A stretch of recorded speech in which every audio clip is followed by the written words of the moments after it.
Hello friends, मैं हूं इंद्रेश और आप देख रहे हैं टेक्निकल मंत्रा। दोस्तों, आज से हम एक नया टॉपिक स्टार्ट कर रहे हैं जिसका नाम है एमएस एक्सेल। देखिए, एमएस एक्सेल क्या होता है मैं आपको वो बता देता हूं। देखिए, एमएस एक्सेल को खोलने के लिए आपको क्या करना है, आपको स्टार्ट मेन्यू पे जाना है और आपको एमएस ऑफिस के अंतर्गत एमएस ऑफिस एक्सेल मिल जाएगा। अगर गाइस आपको यहाँ पर एमएस एक्सेल नहीं मिलता है तो आप रन या सर्च पे जाकर आप क्या करेंगे, आपको एमएस एक्सेल टाइप करना होगा। आप सिर्फ एक्सेल टाइप करेंगे, EXCEL एक्सेल टाइप करेंगे तो इसका जो सजेस्टेड है वो आपको यहाँ पर नीचे मिल जाएगा। देखो ये आ गया गाइस। तो इस तरह से हम क्या करते हैं, क्लिक करके एमएस एक्सेल को स्टार्ट कर सकते हैं। तो गाइस ये रहा हमारा एक्सेल का इंटरफेस। एक्सेल का इंटरफेस मैं आपको समझाना चाहूँगा कि एक्सेल का इंटरफेस क्या होता है। तो देखिएगा, सबसे पहले मैं एक्सेल बता देता हूँ। एमएस एक्सेल जो है एमएस ऑफिस पैकेज का ही एक एप्लीकेशन है जिसका काम स्प्रेडशीट का होता है। ठीक है, स्प्रेडशीट क्या होती है? देखिए, रो और कॉलम से बनी हुई जो शीट होती है या पंक्ति और स्तंभ से बनी हुई जो शीट होती है उसे हम क्या कहते हैं, स्प्रेडशीट बोलते हैं। देखिए, यानी कि एमएस एक्सेल एक स्प्रेडशीट सॉफ्टवेयर होता है।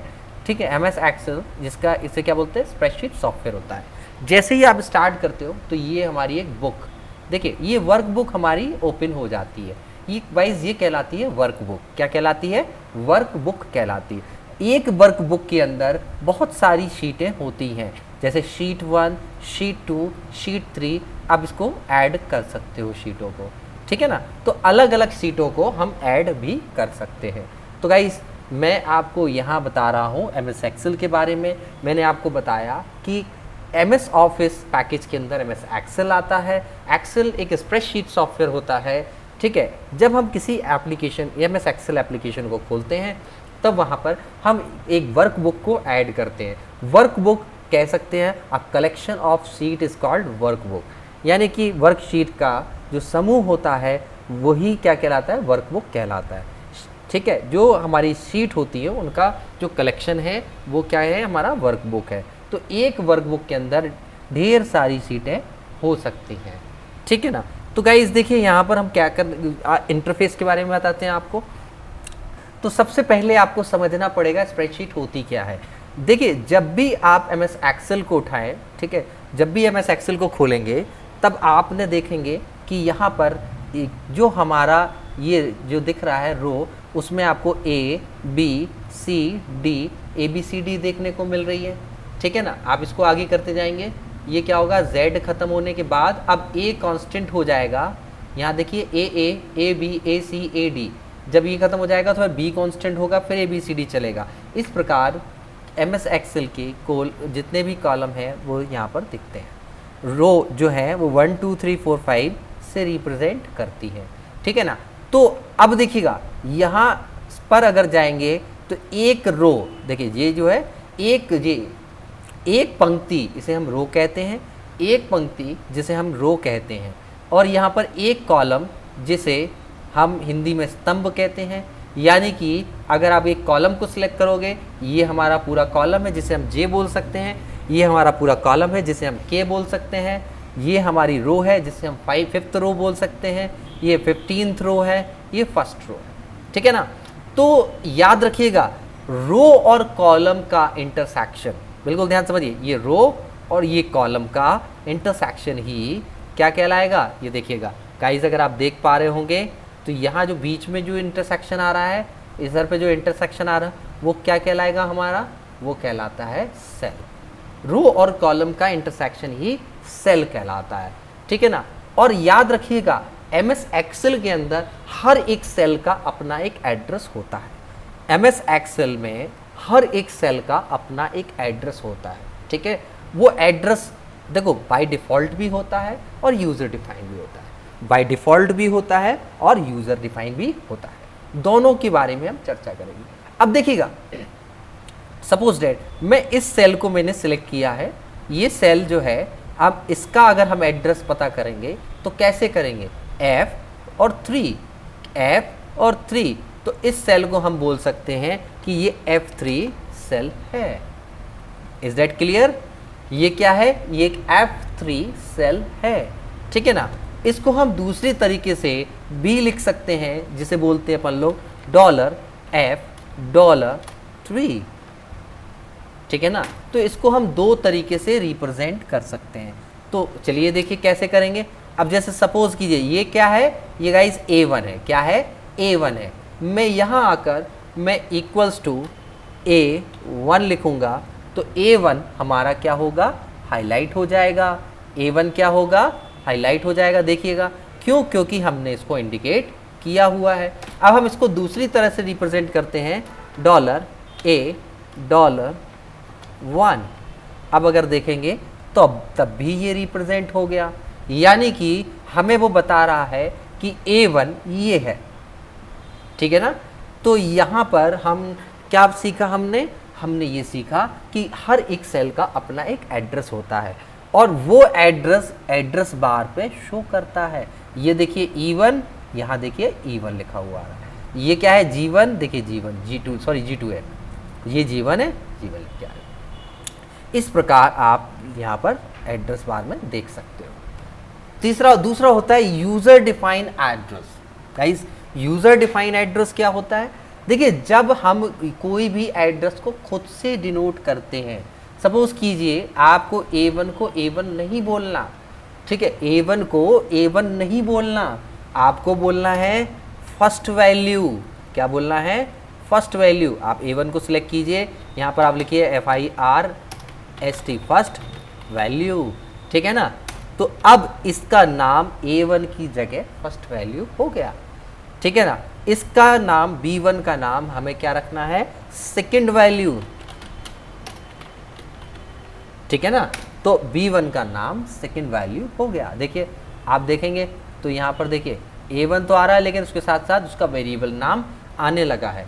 और जब गाइस आप फॉर्मूला इंडेक्ट करेंगे इक्वल्स टू, अब देखिएगा बिल्कुल ध्यान से, मैं लिखता हूँ FIRST, अगर देखेंगे तो यहाँ पर वेरिएबल दिखने लगेगा, ठीक है ना। क्या दिखने लगेगा, वेरिएबल हमें दिखने लगेगा। गाइज मैं आज ज़्यादा लेंदी नहीं जाऊँगा, मैं आपको सिर्फ और सिर्फ बेसिक चीज़ें बताऊँगा जिससे कि आपको एक्सेल सीखने में दिक्कत ना आए।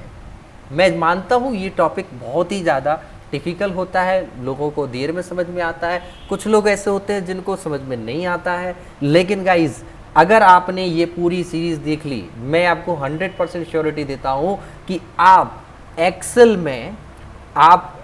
में खुद से अपनी सीटें तैयार कर पाएंगे। तो देखिएगा मैंने यहाँ पर फर्स्ट वैल्यू सेकंड वैल्यू मैंने आपको बता दिया, यानी मैंने आपको वेरिएबल डिफाइन करना बता दिया, मैंने आपको सेल एड्रेसिंग के बारे में बता दिया। अब मैं इसके AI कॉन्सेप्ट पे जाता हूँ। देखिए गाइज जितने भी स्प्रेडशीट होते हैं उनमें 80% में क्या होता है कि आर्टिफिशियल इंटेलिजेंसी दी जाती है। जैसे सपोज कीजिए आप पहली सेल में 1 लिखते हैं, दूसरी सेल में 2 लिखते हैं। अब दोनों को सिलेक्ट करने के बाद आप ये छोटा सा डॉट देख रहे हैं, यहाँ पर स्क्वायर डॉट देख रहे हैं, इसको कर्सर रखोगे तो कर्सर सॉलिड कर्सर बन जाएगा। इसको आप जब ड्रैग करोगे तो ये ऑटोमेटिकली 1 2 3 क्या करेगा, ड्रैग कर देगा।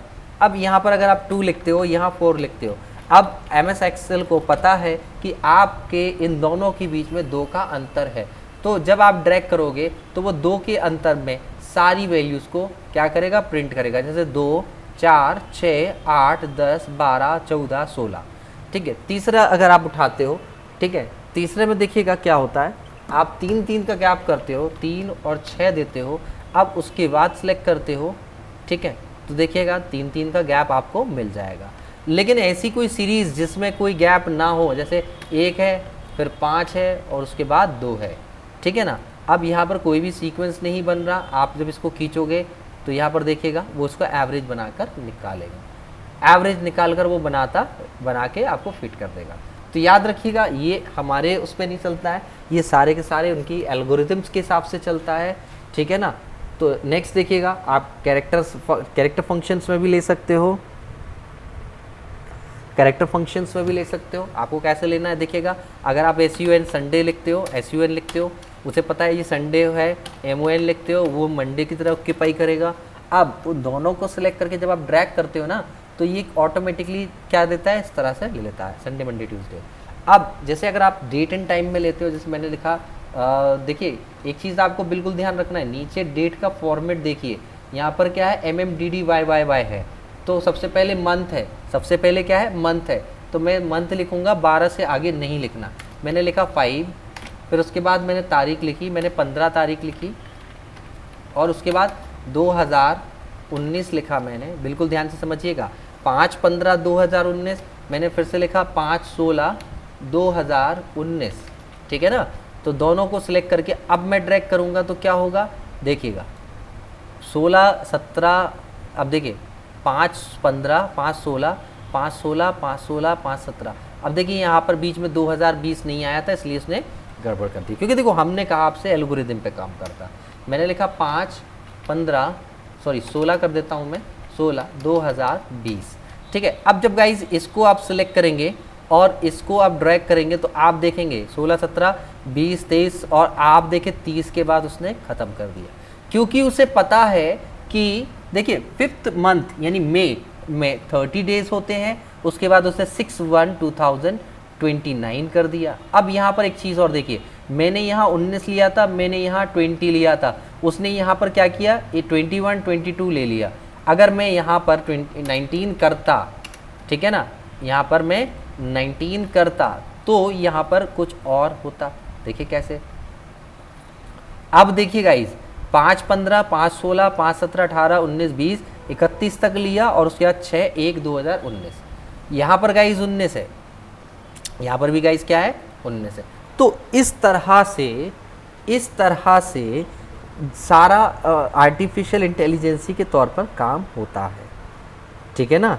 आर्टिफिशियल इंटेलिजेंसी के तौर पर काम होता है, याद रखिएगा। नेक्स्ट देखिए, मैंने आपको यहाँ पर एआई के बारे में थोड़ा सा मैंने इंट्रोड्यूस करा दिया, ठीक है ना। अब मैं आगे बढ़ता हूँ, ठीक है, और मैं अब पॉइंट पर आता हूँ। तो गाइज देखिएगा, यहाँ पर अगर आप देखेंगे, देखो स्टार्टिंग करते समय सबसे ज़रूरी काम जो है फंक्शंस को पढ़ना है। जो यूज़र हमारे साथ नए बने हुए हैं, जो आज बिल्कुल नए हैं, ठीक है, मैं उनको बता देता हूँ कि जो चीज़ें हम MS ऑफिस में पढ़ा चुके हैं वो चीज़ें भी हम फिर से पढ़ाएंगे, ताकि कोई नया यूज़र जो है उसको डिस्क्रिप्शन में जाकर लिंकों को क्लिक ना करना पड़े। तो गाइस देखते हैं। अब देखिएगा, मैं सबसे पहले आता हूँ आपको कुछ टेक्स्ट के बारे में यहाँ पर ऑप्शन बताता हूँ। तो देखिए, सबसे पहले मैं आपको नॉर्मल चीज़ें बताता हूँ जिसमें आपका क्या है, फॉन्ट ऑन्ट के बारे में। तो देखिएगा, मैंने यहाँ पर कुछ टेक्स्ट लिख दिया, this is my first value.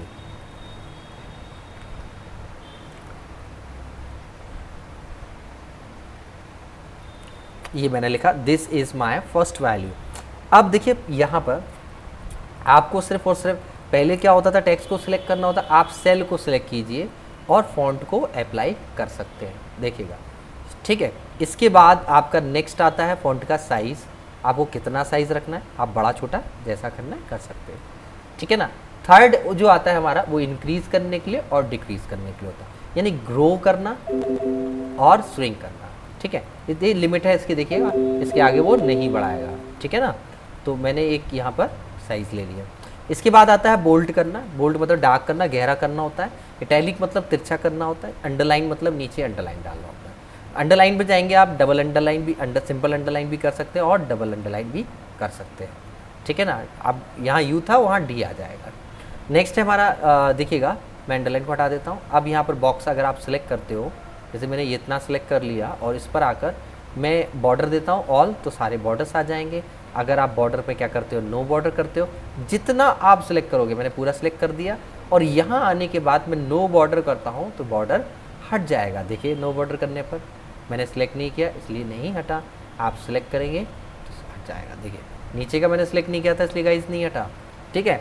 अब देखिए, तो इस तरीके से हम क्या कर सकते हैं, मैं फर्स्ट वैल्यू यहाँ पर एंटर कर सकते हैं। तो देखिएगा, बोल्ड, इटैलिक, अंडरलाइन हो गया, बॉर्डर हो गया, बॉर्डर के साथ बैकग्राउंड कलर भी होता है। अब सपोज़ कीजिए आपने इतने में बैकग्राउंड का कलर डालना है रेड, तो आप यहाँ से चूज़ कर सकते हो कलर को। बाकी का कलर आपको चूज़ करना है। सपोज़ ग्रीन करना है, आप ग्रीन भी कर सकते हो, ईजी। तो ये हमारे ऊपर चॉइस के ऊपर डिपेंड करता है कि हमें कैसा कलर बैकग्राउंड में करना है। मैंने नो फिल कर दिया, कलर जो है पहले जैसा हो जाएगा। नेक्स्ट है हमारा फॉन्ट कलर। देखिएगा, आपको सिर्फ और सिर्फ क्या करना है, सेल को सिलेक्ट करना है और यहाँ पर फॉन्ट को सिलेक्ट कर देना है। आप सिलेक्शन फॉन्ट को भी सिलेक्ट करके भी कर सकते हैं। देखिएगा, आप सिर्फ वैल्यू को सिलेक्ट कीजिए, देन आपको क्या करना है, यहाँ पर आपको कलर देना है। तो तो सिर्फ वैल्यू का कलर चेंज हो जाएगा। सेल को सिलेक्ट करने का मतलब होता है कि सेल पर प्रेजेंट सारा कलर चेंज करने का, ठीक है। तो गाइस यहाँ तक तो आप लोगों को क्लियर हो गया होगा। मैं थोड़ा सा और आगे बढ़ता हूँ। ये हमारा फॉन्ट सेक्शन था जिसको हमने बिल्कुल अच्छी तरह से सीख लिया है, ठीक है। नेक्स्ट पर आते हैं। नेक्स्ट हमारा सेल है, ठीक है। अलाइनमेंट से रिलेटेड ऑप्शंस होते हैं, इसमें कैसे करना है देखिएगा। अगर आप देख पा रहे होंगे तो यहाँ पर मेरी फर्स्ट वैल्यू लिखी हुई है, ठीक है ना। ये फर्स्ट वैल्यू जो है इस पर हम काम करेंगे। तो ये देखिएगा, ये ऑप्शन दिख रहे हैं आपको, ये 6 ऑप्शन दिख रहे हैं, ये टेक्स्ट है। ये देखिए, ये आपको टेक्स्ट क्या है, सबसे ऊपर अरेंज करने के लिए, ये मिड में अरेंज करने के लिए, और ये क्या है, बॉटम में अरेंज करने के लिए। अब बॉटम में आपने अरेंज कर लिया, उसके बाद अब हम देखें यहाँ पर नेक्स्ट अलाइनमेंट ले रहे हैं टेक्स्ट का। ये लेफ्ट साइड है, ये सेंटर है और ये राइट है। अब आप चाहते हैं कि आपको ऊपर और बीच में चाहिए तो आप ऊपर और बीच में ले सकते हो, देखिए यहाँ पर, ठीक है ना। इस तरह से आप अरेंज कर सकते हो। साथ ही साथ आप टेक्स्ट का डायरेक्शन भी दे सकते हो, अगर आपको टेक्स्ट का डायरेक्शन देना है, ठीक है ना। आप यहाँ से टेक्स्ट को उसको लंबा कर लीजिए और आप इस तरह से टेक्स्ट का डायरेक्शन यहाँ से चेंज कर सकते हैं, देखिए। तो देखिएगा, इस तरह से हम डायगोनल में भी लिख सकते हैं, ठीक है ना, और रोटेट भी कर सकते हैं, वर्टिकल भी कर सकते हैं, इस तरीके से कर सकते हैं हम, ठीक है ना। तो यहाँ पर ये हमारा सेल अलाइनमेंट है, ठीक है। जब हम सेल अलाइनमेंट ऑप्शन को क्लिक करेंगे तो यहाँ से हम क्या कर सकते हैं, अलाइनमेंट का बॉक्स खुलेगा, उस बॉक्स से हम भी अलाइनमेंट सेट कर सकते हैं। देखिए यहाँ पर जैसे आपको चाहिए, जितना आपको चाहिए यहाँ से क्लॉक मेंटेन कीजिए और हो जाएगा, ठीक है ना। इसके बाद इंडेंट होता है, आप सेलेक्ट कीजिए टेक्स्ट को, देखिए सेल पे जाइए और यहाँ पर आप आगे बढ़ा सकते हैं और पीछे बढ़ा सकते हैं। मतलब इंडेंट का मतलब होता है कि रूलर होता है और कितना फ्री मार्जिन आपको देना है वो आप दे सकते हैं, ठीक है ना। नेक्स्ट होता है टेक्स्ट रैपिंग का ऑप्शन होता है, जो कि मैं आपको बता दूं, जब आप टेक्स्ट लिखते हैं और टेक्स्ट सपोज दैट आपका बड़ा होता है और रो छोटी होती है, मैं इतना ले ले रहा हूँ रो को। अब देखिए पहली रो यहाँ तक ही सिर्फ आ पा रही है, ठीक है, यहाँ तक आ रही है। अब ये वैल्यूज़ को ओवरलैप कर रही है। अगर हम टेक्स्ट रैप करेंगे तो क्या होगा, ये इसके नीचे आ जाएगा, लेकिन हमें दिख क्यों नहीं रहा, क्योंकि ये हमने छोटा है हमारा कॉल। तो इस तरह से हम क्या कर सकते हैं, टेक्स्ट को रैप करके यूज़ कर सकते हैं। नेक्स्ट होता है मर्ज सेल। मर्ज सेल का मैं ऑप्शन बता देता हूँ। अब आप चाहते हो कि एक ही लाइन पर रहे, लेकिन हम मर्ज कर सकते सेल को। देखो, 2 या 2 से ज़्यादा सेल को मिलाने के लिए हम मर्ज का ऑप्शन का यूज़ करते हैं, ठीक है ना गाइस। 2 या 2 से ज़्यादा ऑप्शंस को मर्ज करने के लिए हम किसका यूज़ करते हैं, मर्ज एंड सेंटर ऑप्शन का यूज़ करते हैं। आपको क्या करना है, रो को सिलेक्ट करना है। रो को सिलेक्ट करने के बाद आप मर्ज एंड सेंटर पे क्लिक करेंगे। जैसे ही करेंगे 2 सेल हमारी एक में कन्वर्ट हो जाएगी। ये हमारी दोनों सेल जो हैं वो एक सेल में हमारी कन्वर्ट हो जाती है, ठीक है ना। अगर आपको फिर से पहले जैसा करना है, आप इसको क्लिक कर दीजिए, यहाँ रो हमारे पहले जैसी हो जाएंगी, ठीक है ना। तो यहाँ पर हमने क्या क्या सीखा, हमने आपको टेक्स्ट रैपिंग सिखाया, हमने मेल मर्ज करना सिखाया, मर्ज करना सिखाया। अब नेक्स्ट मैं आपको बताता हूँ डेटा टाइप के बारे में। तो गाइस मैं आपको बताऊँ सेल पर कैसा डेटा आपको रखना है, that is data type. Data type अगर हम डिफाइन करना होता है तो वो उसी तरह का डेटा वो एज्यूम करता है। तो देखिएगा, आप मैं F1 के अंदर हूँ और मैं यहाँ से देखूँगा तो जर्नल आपको मिलेगा। जर्नल में आपको 1 2 3 और ABCD दोनों ले सकते हैं। ऐसा टेक्स्ट फॉर्मेट होता है, यानी कि एक सेल जर्नल होती है तब उसमें टेक्स्ट लिखने पर वो न्यूमेरिकल में काउंट होती है, और अगर ABCD लिखोगे तो वो एक टेक्स्ट स्ट्रिंग की तरह काउंट कर देती है। लेकिन अगर आप नंबर लेते हो तो वो सिर्फ नंबर ऑक्यूपाइड करेगी। अगर आप करेंसी लेते हो तो वो करेंसी के सिंबल में आपको दिखाएगा। जैसे 5000 लिया, ये डॉलर का निशान लगकर आ गया। अगर मैं नंबर लूँगा तो ये सिंपल नंबर फॉर्मेट में आ जाएगा, ठीक है ना, सिंपल नंबर फॉर्मेट में आ जाएगा। टेक्स्ट भी लिखोगे वो भी एज अ नंबर को रिप्रेजेंट करेगा, और उसकी American standard code information interchange यानी ASCII कोड में वो कन्वर्ट करके एज्यूम करेगा। नेक्स्ट है हमारा करेंसी। करेंसी के बाद अकाउंटिंग। अकाउंटिंग में देखिएगा, आप अकाउंटिंग लेते हो तो यहाँ पर जो भी टेक्स्ट लिखोगे वो साइंटिफिक आएगा, अकाउंटिंग लैंग्वेज है। अभी गाइस डॉलर बिल्कुल सामने आ रहा था, अभी पीछे आ रहा है, ठीक है, क्योंकि अकाउंटिंग की लैंग्वेज है जिसमें वो उसके प्राइस को उसकी करेंसी से जोड़ रहा है, ठीक है ना। हमने यहाँ पर अगर रीजनल लैंग्वेज सेटिंग की बात करेंगे तो हमने यहाँ पर जो लैंग्वेज ले रखी है वो हमने UK या US सेलेक्ट कर रखा होगा। मैं एक बार मैं आपको ट्राई करके दिखा देता हूँ। कंट्रोल पैनल पे जाएंगे आप, कंट्रोल पैनल को क्लिक करेंगे, जैसे ही कंट्रोल पैनल को क्लिक करेंगे आपका रीजनल क्लॉक लैंग्वेज सेटिंग आ जाता है। इसमें रीजन सेलेक्ट करना है आपको और यहाँ से चूज़ करना है। देखिए हमारा इंग्लिश यूनाइटेड स्टेट्स है, हम इंग्लिश अगर हिंदी इंडिया कर दें, इंग्लिश इंडिया कर देते हैं और इसको अप्लाई करके ओके कर देते हैं। देन अगर हम अब देखें तो हमारा यहाँ रुपीज़ का सिंबल आ जाएगा। तो गाइस इस तरह से हम करेंसी को देख सकते हैं। नेक्स्ट देखिएगा, नेक्स्ट है हमारा शॉर्ट डेट। अगर आपको डेट के फॉर्मेट में लिखना है तो वो डेट के फॉर्मेट में आएगा। तो गाइस देखिए मैंने इसको डेट के चेंज कर दिया, मैं यहाँ से टेक्स्ट हटाता हूँ। अब यहाँ पर अगर 5 भी लिखोगे तो वो भी automatically as a day count हो जाएगा। और 1990 यानी 1900, ठीक है, 19 की वो डेट को दे देगा, ठीक है ना। यहाँ पर आप देखो कोई भी डेट दोगे वो यहाँ पर डेट ही लेगा, उतने दिन जोड़ देगा वो और डेट बना देगा। जैसे मैंने ले लिया 365, अगर देखोगे 30/12 है। अब 366 लूँगा तो यहाँ पर जोड़ देगा वो और 31/12 ले लिया। 367 लूँगा मैं तो देखेंगे यहाँ पर 1/1/1901 हो गया। तो जितना वैल्यू दोगे वो 1/1/1900 में जोड़ देगा। जितनी वैल्यू लोगे उतने दिनों को वो 1900 में वो जोड़ेगा। अगर आप सिंपल 1 लोगे तो 1 जोड़ेगा, ठीक है ना। तो ये फंडा है हमारा नंबर डेट का, सॉरी। अब अगर आपको नॉर्मल करना है तो आप नॉर्मल जर्नल कर दीजिए तो वो सिंपल हो जाएगा। अब लॉन्ग डेट लेना चाहते हैं, लॉन्ग डेट ले सकते हैं। यहाँ पर डेट का फुल फॉर्मेट आता है, ठीक है। एक ऐसा टेक्स्ट होता है या एक ऐसा डेटा टाइप जिसमें आपको फुल डेट सपोर्ट करती है। टाइम लेते हो तो यहाँ पर टाइम आ जाएगा, मैंने 15 दिया, देखिए वो एक टाइम का सिंटेक्स आपको देखने को मिलेगा यहाँ पर, ठीक है ना। इसके बाद अगर आप परसेंटेज लेते हो तो जो वैल्यू लिखोगे वो परसेंटेज में कैलकुलेट होने लगेगी, याद रखिएगा। इसके बाद नेक्स्ट है हमारा फ्रैक्शन है। आप कोई भी वैल्यू को लेते हो, जैसे मैंने लिखा है यहाँ पर 1 to 5 यहाँ। अब यहाँ पर फ्रैक्शन लिया, ये फ्रैक्शन की तरह रिप्रेजेंट हो रही है। अगर आप गौर से देखेंगे तो ये बिल्कुल की बिल्कुल साइड में नहीं आ रही है, ठीक है ना। आप 1/2 ले लो, देखिए यहाँ पर, ठीक है। तो ये फ्रैक्शन वैल्यू देखो साइड में आ गई, इसकी वैल्यू उसने निकाल कर दे दी। देखो 1/2 कर लिया हमने। अगर आप लिखते हो 22/7, देखो ये एक क्या ले लिया उसने, 3 से ही 1/7। ये आप बिल्कुल ध्यान रखना है। 1/7 उसने यहाँ पर हमें दे दिया, 1/7 दे दिया, क्योंकि 22/7 का मतलब वही होता है, ठीक है ना। और इसको क्लिक करेंगे उसकी पूरी वैल्यू हमें मिल जाएगी। तो ये फ्रैक्शंस है, फ्रैक्शन यानी भिन्नों को यहाँ पर लेने के लिए यूज़ किया जाता है। इसके बाद आता है साइंटिफिक है।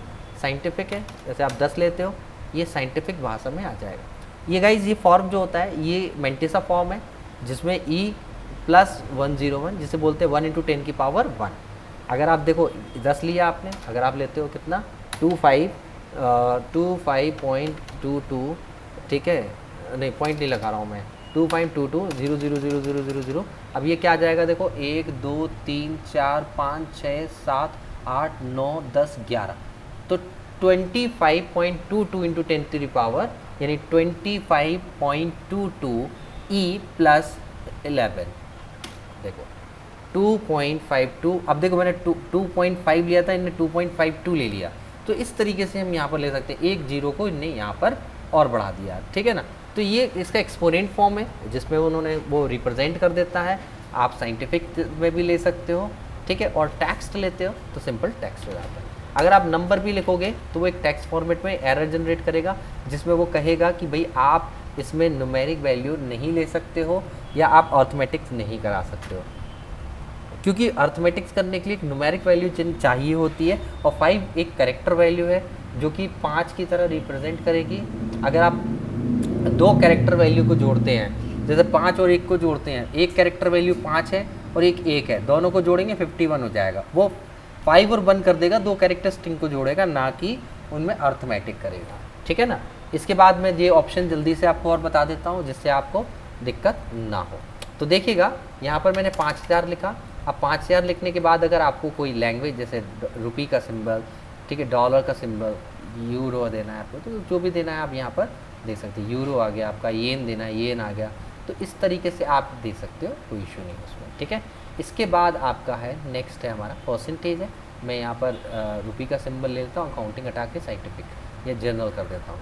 परसेंटेज देते हो तो उसका परसेंटेज आपको लग जाएगा, 5000 है, परसेंटेज का साइन लग जाएगा यहाँ पर, ठीक है। इसके बाद आप कॉमा में देना चाहते हो तो इसका साइंटिफिक फॉर्मेट कॉमा में आ जाएगा, ठीक है ना। इसके बाद है आपका दशमलव के बाद 0 बढ़ाना है, बढ़ा सकते हैं, और कम करना है तो कम किया जा सकता है। तो गाइस ये एक्सेल का हमारा पहला पार्ट, ये एक्सेल का हमारा पहला पार्ट है जिसमें मैंने आपको एक्सेल के बारे में बेसिक्स फंडामेंटल आपको बताया, और मैंने बताया कि एमएस एक्सेल को कैसे यूज़ किया जाता है, और हमें एक्सेल के बारे में बहुत एडवांस लेवल में पढ़ना है, ताकि अगर आप कोई भी काम कर रहे हैं, कहीं भी किसी भी फील्ड पर हैं, अपने काम को और बेहतर कर सकें। तो गाइस अगर आपको ये वीडियो पसंद आया है तो इसको लाइक कीजिए, सब्सक्राइब कीजिए, शेयर कीजिए और कमेंट कीजिए। और तो आज के लिए इतना ही, नेक्स्ट वीडियो में मिलेंगे अब नेक्स्ट पार्ट पे कल। धन्यवाद।